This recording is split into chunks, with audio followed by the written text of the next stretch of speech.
Good morning and welcome to Western Oregon Living. I'm your host, Sabrina Reese. Today we have a super special episode to share with you. We will visit one of our good friends, Tim Hicks, owner of Connexus Conflict Management, and talk with him about his authoring debut.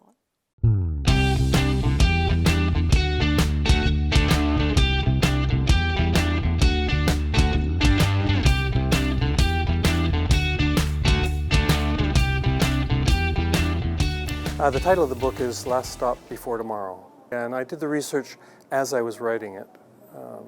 I was discovering what I needed to research and then kind of finding my way. We asked him if his inspiration for writing the book was a lack of social awareness around climate change. I had been wanting to write about climate change for a while and had been trying to in a nonfiction mode, and kept on not being able to kind of find the way to say what I wanted to say. And one day I sat down and started writing a novel. Hadn't been planning on it. It involves three main characters: the CEO of an international oil company like Exxon or Shell, who realizes that he's got to make a change in his company but really doesn't want to and doesn't know how, and a younger computer geek, dual PhD in math and philosophy, kind of a brilliant guy, and who ends up working for the CEO of the energy company. And his name is Jules, and his girlfriend is an artist, painter, who feels great reservations about this alliance with this large international energy company, and so things happen. So, Tim, which character in the book is a reflection or aspects of your own personality? Interesting question.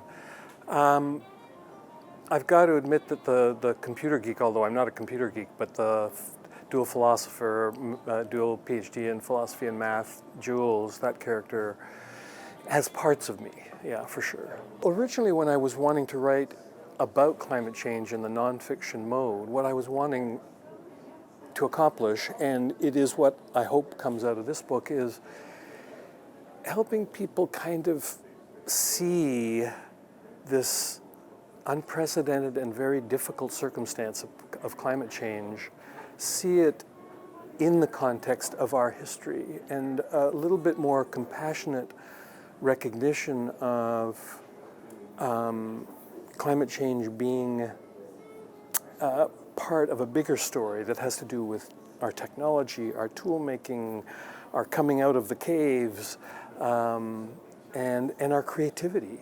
And so we're kind of facing this challenge, but it's not because we're bad. We haven't done this like bad thing. It's we have been expressing ourselves, and when we picked up those first tools, 50,000 years ago, this is what resulted. We weren't trying to do something wrong. We were just trying to survive, and here we have this moment in history, and so I hope it gives people a different perspective.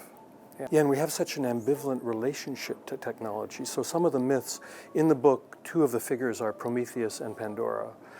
Prometheus, the bringer of fire, and Pandora, the one who opened up and it's the inquisitiveness and the fire representing technology. And so all of our myths, the King Midas myth, careful what you wish for, or the Icarus myth, fly too close to the sun and you fall, or the Garden of Eden and the tree of don't eat of the tree of knowledge, of the fruit of knowledge, because something bad will happen.